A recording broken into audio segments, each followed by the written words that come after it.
امام العادل، سب سے پہلا انسان وہ ہے جس نے دنیا کی زندگی میں انصاف کے فیصلے کیے ہیں، انصاف کا قلم چلایا ہو، اپنی زندگی میں جہاں موقع آیا اس نے حق بات بولی، انصاف والی بات اپنی زبان سے نکالی، بادشاہ ہو، جج ہو، یا اللہ نے جتنا اسے مقام دیا ہے۔ آپ علیہ الصلوۃ والسلام نے فرمایا الا کلکم راع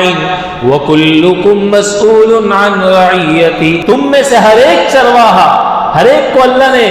اس کے بقدر ایک مقام اور رتبہ اور ایک عہدہ اور منصب دیا ہے،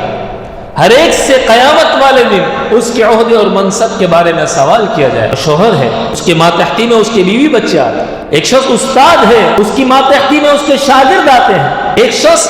ٹیچر ہے، اس کی ماتحتی میں اس کے اسٹوڈنٹ آتے ہیں۔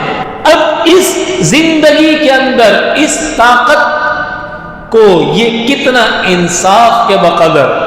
اللہ کی منشا کے مطابق استعمال کرتا ہے اور کتنا اپنی نفس کی خواہش کے مطابق استعمال کرتا ہے، اس کا کل قیامت میں سوال ہو۔ اگر تو یہ دنیا کی زندگی میں اس انداز سے فیصلے کرتا ہے، اگر تو یہ دنیا کی زندگی میں اس انداز سے قدم اٹھاتا ہے، اگر تو یہ دنیا کی زندگی میں اس انداز سے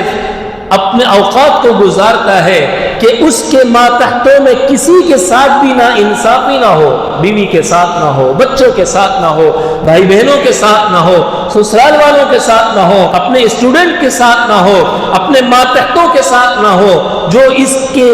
سرکاری ہو عہدہ ہو یا پرائیویٹ عہدہ ہو، جو اس کے ماتحت ہیں ان کے ساتھ نا انصافی والا رویہ نہ اپناتا ہو، تو یہ کل قیامت والے دن عدل کا فیصلہ دنیا میں کرنے کی وجہ سے اللہ کے عرش کے سائے تلے ہوگا۔